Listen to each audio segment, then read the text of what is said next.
The adaptation of Frank Herbert's novel, directed by Denis Villeneuve, is considered a success, and we will most likely see a third film in a few years. However, this wasn't always the case. Today, let's take a look back at Hollywood's previous high-budget attempt to bring Dune to the big screen. In 1984, it was a true blockbuster, with a budget that made almost every other movie released around the same time green with envy. For example, Return of the Jedi was $10 million cheaper. Indiana Jones and the Temple of Doom cost $15 million less. And Beverly Hills Cop, which ultimately sank Dune when it premiered on the same weekend, looked like an art house film with its modest budget. The box office failures of Dune and the Bounty in 1984 severely impacted producer Dino De Laurentiis. As a result, he couldn't launch Total Recall into production and ended up tricking Arnold Schwarzenegger into his only flop of the 80s, Red Sonja. A video on this story is already available on the channel. If Dune hadn't flopped, the rights to Total Recall wouldn't have gone to Mario Casar and Andrew Weiner.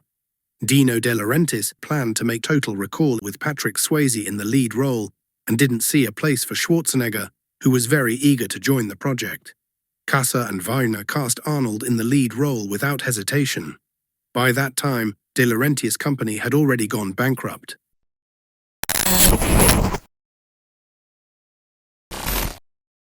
The idea of bringing Dune to the big screen first emerged in the 70s. At one point, even Jack Nicholson was interested in the project. However, the production costs promised to be astronomical, and despite Nicholson's star status, all the Hollywood studios avoided taking on the project. Things changed when the rights to Dune landed in the hands of producer Dino De Laurentiis. Failures had followed De Laurentiis throughout his career. His King Kong performed modestly at the box office, Flash Gordon flopped, and earlier, the expensive epic Waterloo grossed embarrassingly low numbers. De Laurentiis managed to stay afloat thanks to smaller films that performed exceptionally well in theaters, such as Serpico, 3 Days of the Condor, and Death Wish. De Laurentiis was eager to create his own Star Wars. This ambition was the driving force behind his efforts on Flash Gordon and Dune. Although Flash Gordon was released 4 years before Dune, work on both adaptations began at the same time. The first director De Laurentiis approached for Dune was Ridley Scott, who had recently hit the jackpot with Alien. The director immediately agreed. He worked on Dune for about a year, but as Ridley himself admitted, he realized that the development of such a massive project was progressing too slowly, with filming expected to start in about a year or a year and a half at best. Unwilling to wait, Scott eventually left the project and moved to Warner Bros. To work on Blade Runner. After this, De Laurentiis turned to David Lynch. Today, Lynch might seem like an odd choice to helm a film aimed at a broad audience, but at the time, his films like Eraserhead and The Elephant Man were financially successful, earning multiple times their budgets at the box office. Lynch admitted that he had never read Frank Herbert's novel or even heard of it. When he received the offer, he initially didn't understand what it was about. However, after delving into the novel, he found it very intriguing, and since De Laurentiis promised him complete creative freedom, Lynch quickly accepted the offer. Unlike Ridley Scott, Lynch had no issue committing 3 to 4 years to a single film. Nearly a year was spent by Lynch just writing the script, which De Laurentiis approved and sent into production. By this point, Dune was already considered a problematic project that had been in development for over 4 years, with no end in sight.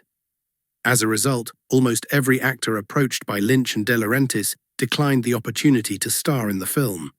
The producer wanted Val Kilmer, then a relatively unknown actor, for the lead role, but Kilmer turned it down in favor of the comedy Top Secret. Glenn Close also rejected the role of Lady Jessica, later saying she didn't want to play a character whose main role seemed to be running after some boy. Ultimately, David Lynch cast Kyle MacLachlan in the lead role, despite MacLachlan's lack of experience. Dune was his film debut. According to Lynch, MacLachlan impressed him the most during the studio-organized casting process, and he never regretted his choice. And so filming finally began, consuming nearly $45 million. Transforming the Mexican desert into the planet Arrakis took almost 3 months. Over 200 workers spent that time clearing the desert of rocks, shrubs, and debris. Even the production of Conan the Destroyer, which was being filmed nearby, suffered due to Dune, with part of its crew frequently reassigned to assist Lynch. At times, more than 2,000 people worked on Dune simultaneously, a staggering number even by today's standards. The initial cut of Dune assembled by David Lynch ran over 4 hours. When Dino De Laurentiis saw this, all promises of creative freedom were immediately forgotten. Lynch was ordered to trim the film down to 2 hours. He failed to meet this requirement, and his next cut still ran over 3 hours. At that point, editor Anthony Gibbs was brought in to work alongside Lynch. Together, they managed to trim Dune to 2 hours and 17 minutes.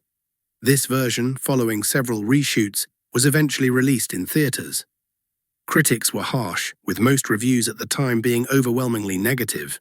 The renowned writer and critic Harlan Ellison, one of the few to praise Dune during those years, argued that the negative reception was predictable because the studio had not organized advanced screenings for critics before the film's theatrical release.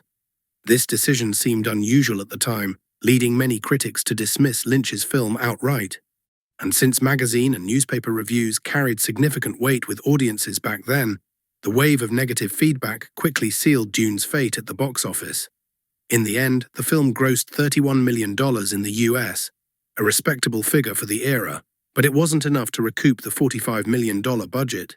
The second and third Dune films, for which David Lynch had already written scripts, were immediately shelved and forgotten.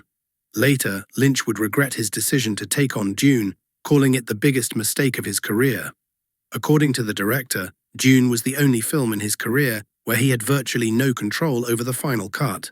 However, Lynch has always emphasized that he was primarily angry with himself, as he understood from the beginning that Dune was not his type of project, and he would not be able to turn it into a film that satisfied him fully. Nevertheless, the enormous budget and opportunities offered to him at the time convinced him to accept Dino De Laurentiis' proposal despite his reservations. Lynch was repeatedly offered the chance to release a director's cut of Dune, but he always declined. He even publicly disowned the 3-hour television version released in 1988, demanding that his name be removed from the credits. Lynch explained his reluctance to create a director's cut by pointing out that parts of the film's footage were irretrievably lost. Additionally, he said he had no desire to relive the torment he endured while working on the film. Interestingly, although Dune was a commercial failure, it holds the record for the highest box office gross of David Lynch's career. The $32 million earned in the US box office was a figure Lynch never surpassed again. The author of the original novel, Frank Herbert, was disappointed by how much the film had been cut and frequently mentioned specific scenes removed from the studio's final version in his interviews.